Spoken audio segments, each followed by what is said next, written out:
Meu, você já imaginou ganhar uma grana todos os meses sem fazer nada, só para você ficar se coçando? No vídeo de hoje eu vou te mostrar como e de quanta grana você precisa ter investido para conseguir ter essa renda de R$1.000 por mês. Então me acompanha até o final. A primeira coisa que você precisa saber é a diferença de renda ativa e renda passiva.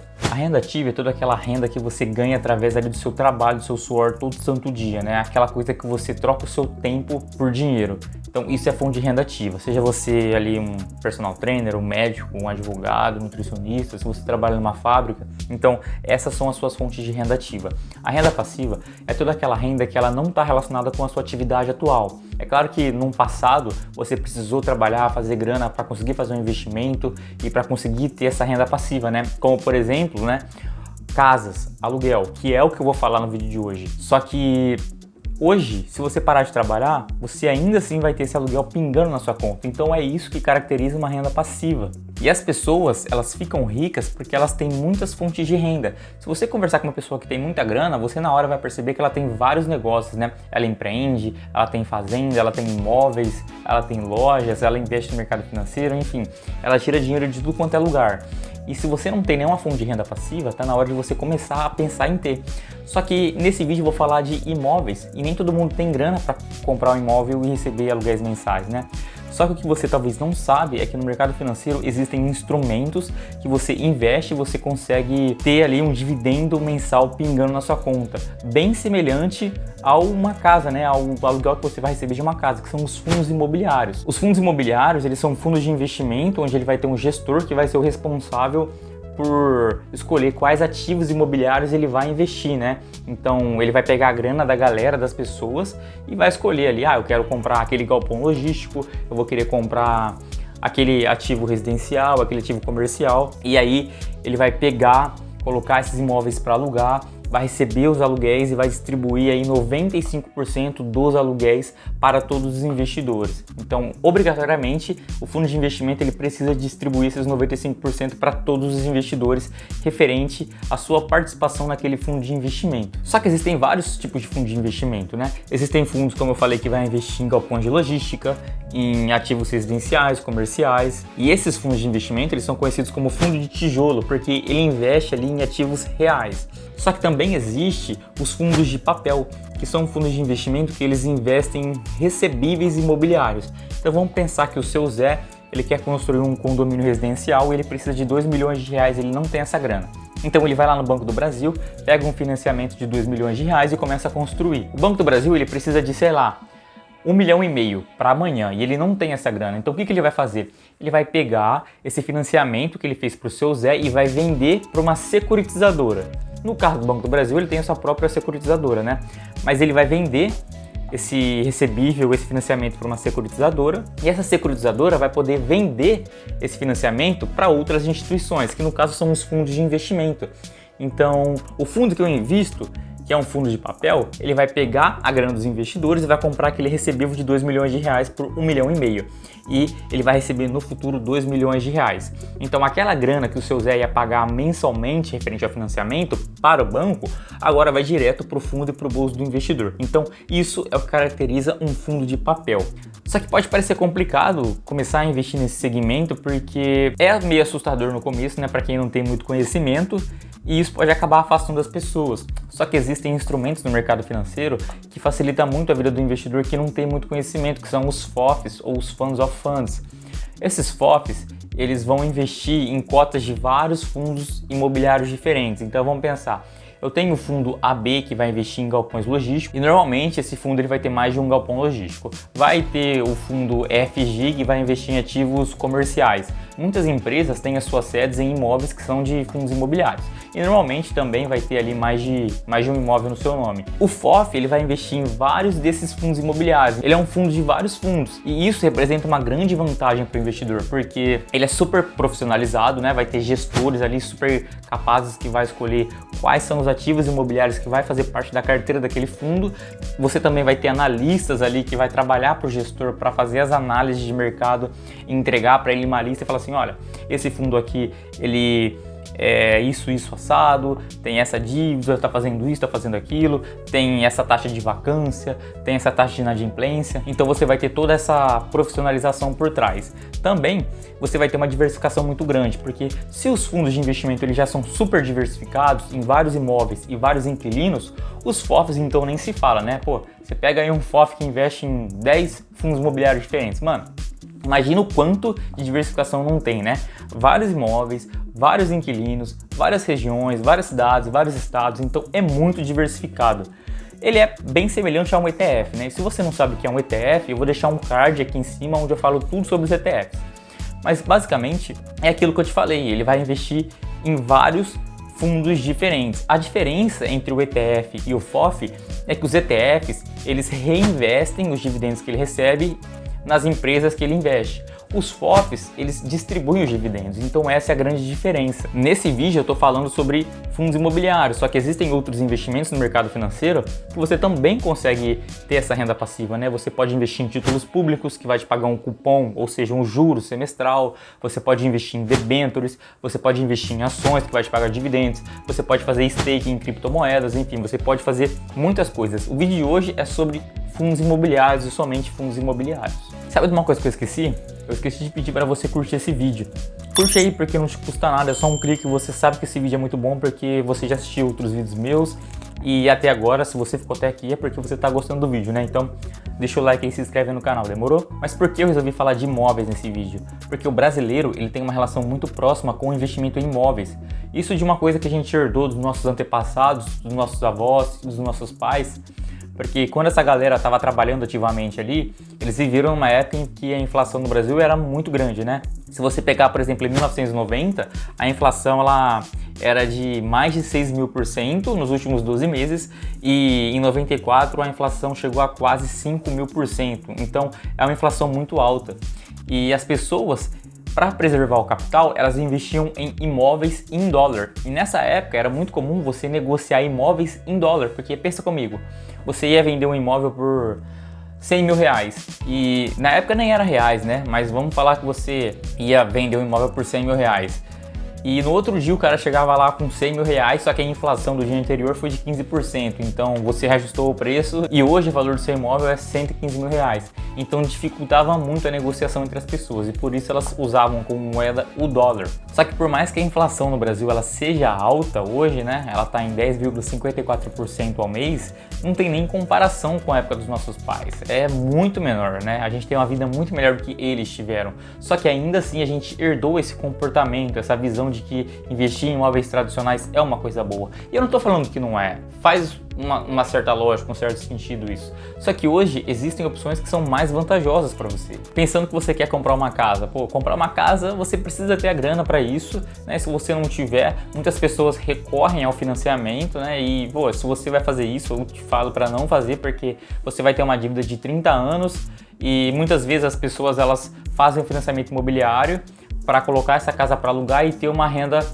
mensal ali, partindo do ponto de que pelo menos eu estou pagando uma coisa que é minha. Só que experimenta pagar aí, sei lá, você faz um financiamento de 40 anos, experimenta pagar 20 anos e deixa de pagar os outros 20 para você ver o que vai acontecer com o seu imóvel. O banco ele vai tomar de você, então o imóvel ele não é seu. Normalmente os juros do financiamento ele vai de 0,7 a 0,9% ao mês e os juros que você vai receber do aluguel ele vai ser ali na média, né? A média do Brasil é de 0,4% ao mês. Então essa conta acaba não fechando. Então não faz sentido você ter um financiamento. E as pessoas elas imaginam que essa é a única fonte de renda que ela pode ter proveniente dos aluguéis. Só que o que ela não sabe é que existem fundos imobiliários que negociam na Bolsa de Valores em que a cota custa menos de 10 reais. Então, pô, é muito mais fácil, é muito mais prático e isso permite que pessoas com pouca grana comecem ali a gerar uma renda passiva todo santo mês. Eu separei uma lista aqui onde eu coloquei os contras de você ter um imóvel tradicional e os prós de você ter ali investimento em fundo imobiliário. Então, o imóvel tradicional você vai ter uma falta de profissionalização, né? Você não vai ter pessoas que são experts, né, pessoas especialistas naquele setor. Você vai ter que correr atrás do imóvel, você vai ter que fazer ali uma análise de mercado, você vai ter que ver em que cidade você vai comprar, enfim, você não vai ter uma expertise por trás dessa atividade, porque, pô, se você é um médico, você entende de medicina, você não entende de imóveis. Se você é um advogado, você entende de direito, de leis, você não entende de imóveis, então não faz muito sentido.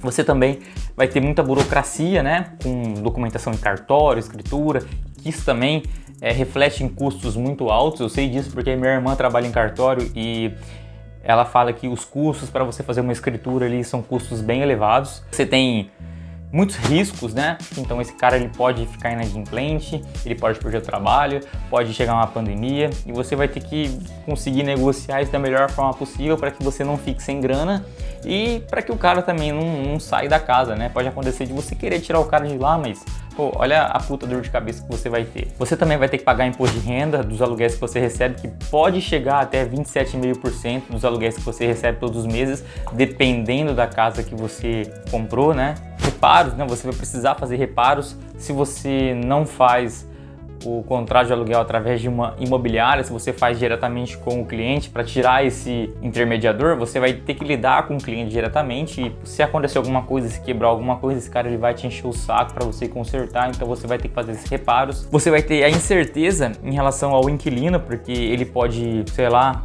subir de cargo, ele pode mudar para uma outra cidade, para um outro país, e você simplesmente vai ficar com aquela casa vazia, você vai ter que procurar um outro inquilino.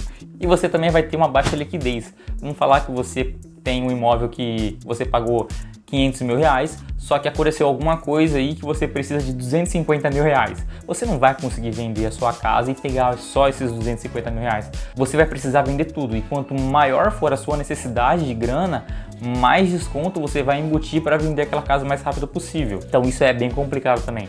Já os fundos imobiliários, eles são muito profissionalizados. Você vai entregar a mão para o fundo ali e ele vai contratar gestores, analistas, administradores, e caso, sei lá, o inquilino fique inadimplente, vai chegar alguém na porta do cara lá para cobrar ele. O aluguel também vai ser sempre reajustado, né? Você não precisa ter trabalho nenhum, porque vai ter toda uma equipe por trás. Os fundos imobiliários também eles estão super diversificados, como eu já falei, né? Um fundo só, ele pode ter vários imóveis, né? Dependendo da característica dele, se é um galpão logístico, se é um fundo de galpão logístico, se é um fundo de imóveis comerciais, normalmente ele tem vários prédios, então isso permite uma diversificação muito grande. Como eu te falei, os FOFs ele tem ainda mais diversificação. Os fundos imobiliários eles também vão ter imóveis que possuem uma qualidade superior, que são os imóveis AAA, que são aqueles imóveis que você passa na Avenida Paulista de São Paulo ou no Itaim Bibi e você fala, meu, quanto será que custa um prédio desse? Normalmente esses prédios são de fundos imobiliários, então a qualidade dos imóveis ela é muito maior, que permite cobrar um aluguel maior, mais salgado, né? Tem essa diferença também. No Brasil, os dividendos eles são isentos de imposto de renda, como eu falei. Os fundos imobiliários eles precisam distribuir 95% dos aluguéis que eles recebem todos os meses, e esses dividendos eles são isentos de imposto de renda, o que é muito bom. E também você tem uma alta liquidez. Se você tem aí R$500 mil investido em fundos imobiliários e você precisa de 250 mil, você pode vender as suas cotas referente a 250 mil. Você não precisa vender tudo, como o exemplo da casa que eu dei. Então a liquidez dos fundos ela é muito maior também. E eu fiz um estudo, eu separei um estudo onde eu peguei os fundos imobiliários que têm uma liquidez maior do que 50 mil reais por dia, para que você consiga comprar e vender as cotas sem ter dor de cabeça, né? A liquidez é a velocidade com que você consegue transformar aquele investimento em dinheiro, em grana, né? Caso você precise e por um valor justo. Então eu separei os fundos que têm uma liquidez diária maior do que 50 mil reais, para você não ter esse problema. Separei também os fundos que têm um histórico de existência maior do que um ano, né? Para a gente ter um valor mais real das coisas. E eu cheguei a uma lista de 11 fundos imobiliários. E o dividend yield médio desses fundos foi de 10,03% ao ano. O dividend yield, ele reflete o quanto que eu estou recebendo de dividendo em relação ao preço do investimento que eu fiz. Então, se eu tenho um fundo imobiliário que custa R$100 e ele me paga um dividendo de 10%, eu vou receber por ano R$10, o que dá um equivalente a 83 centavos por mês. Então, isso é o dividend yield. E nesse estudo que eu fiz, como eu já falei para vocês, os 11 fundos imobiliários, eles possuem um dividend yield médio dos últimos 12 meses em 10,03% ao ano.